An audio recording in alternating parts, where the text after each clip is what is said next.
আসসালামু আলাইকুম guys, this is me Zakir Hossain and welcome back to my YouTube channel. তো আজকে ভিডিওটা হলো যারা আবাসিক হোটেলে নতুন আসবেন, প্রথম ইন্টারভিউ কেমন হবে সে সম্পর্কে আজকে আলোচনা করব। তো যারা চ্যানেলটি এখনো সাবস্ক্রাইব করেননি অবশ্যই সাবস্ক্রাইব করে নেবেন আর অবশ্যই একটা লাইক দিয়ে দিবেন। তো চলুন শুরু করা যাক। তো প্রথমত আপনি যেহেতু নতুন আসবেন, মানে সৌদি আরবে নতুন আসবেন, আপনি হোটেলে বেশি আসবেন বা যে কোনো সাপ্লাই কোম্পানি আসলে বা হোটেলে কন্ট্যাক্ট পাইলে আপনাকে ইন্টারভিউ দিতে নিয়ে আসবে। যেহেতু আপনি নতুন, পুরাই নতুন, আপনি হোটেলে আসলে আপনাকে 3 দিন কাজ দেখবে। কাজ বলে কিভাবে দেখবে, আমি তো কাজ জানি না। আপনি 3 দিন বলতে প্রথম দিন আপনাকে পুরা কাজ দেখাই দিবে, ঠিক আছে। তারপর বাকি আর 2 দিন, তো ওই 2 দিনে আপনি যে কাজ দেখাই দিছে পুরা তো আর পারবেন না, মোটামুটি তো কিছু একটা আইডিয়া হয়ে যাবে। তো 3 দিনের মধ্যে আপনার কাজের স্পিডটা কিরকম, সবকিছু আপনি কিরকম তাড়াতাড়ি বুঝতে পারতেছেন, ওইটার ভিত্তিতে আপনি যখন নতুন আসবেন ওইটার ভিত্তিতে আপনাকে কাজে রাখবে, ঠিক আছে। আর যদি আপনার একটা এক্সপিরিয়েন্স হয়ে গেছে, 2 বছর 3 বছর হয়ে গেছে, এখন এই হোটেলে কন্ট্যাক্ট শেষ, অন্য আরেকটা হোটেলে যাবেন, ওই সময় তো আপনার এক্সপিরিয়েন্স আছে, ওই সময় গেলে আপনাকে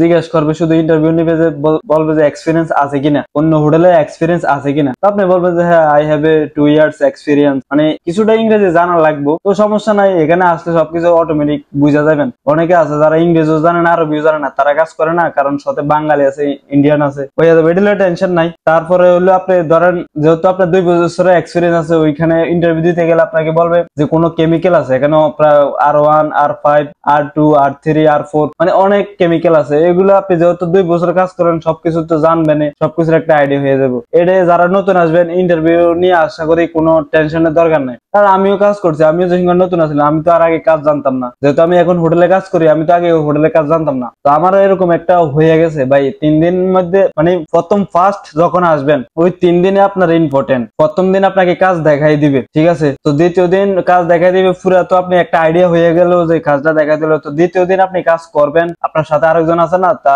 তো হেল্পারে কাজ করবেন, আপনারা তো ধরে ফ্লোর দিয়ে দিব না। তো আপনি যে কাজটা করবেন, আপনার স্ট্রিটটা কিরকম, আপনার আইডিয়াটা কেমন হলো, ওইটার ভিত্তিতে সুপারভাইজার ম্যানেজার সিলেক্ট করে কারে রাখবে, ঠিক আছে। তো আপনার যে স্ট্রিট ভালো হয়, কাজটা দেখাই দিবেন। তো এটা তো অবশ্যই আপনি যে 3 দিন কাজ করবেন, আপনাকে ওরা কিসের ভিত্তিতে রাখবে ওটা আপনাকে প্রমাণ করতে হবে না, আপনার কাজের দক্ষতা দেখাইতে হবে না, যে আপনি একটা, হ্যাঁ আপনি জানেন না, তারপরে কাজের একটা আগ্রহ আছে, সবকিছু করতে পারতেছেন, ঠিক আছে। ওটা হলো মূল বিষয়। তো আশা করি সবাই বুঝতে পারতেছে যে প্রথম ইন্টারভিউটা কেমন হবে। এটা হলো কোনো টেনশন করার কিছু নাই, নিশ্চিন্তে আসেন। তবে সৌদি আরবে যারা আসবেন বা দুবাইতে, আগে শিওর হইবেন যে মানে ডাইরেক্ট হোটেলে বিষয় কিনা। অনেক সময় সাপ্লাইতে আসে, সাপ্লাই থেকে বেশিরভাগ এখন কন্ট্যাক্ট হয়। তো আশা করি বুঝতে পারছেন। সবাই ভালো থাকবেন, সুস্থ থাকবেন। সালামু আলাইকুম।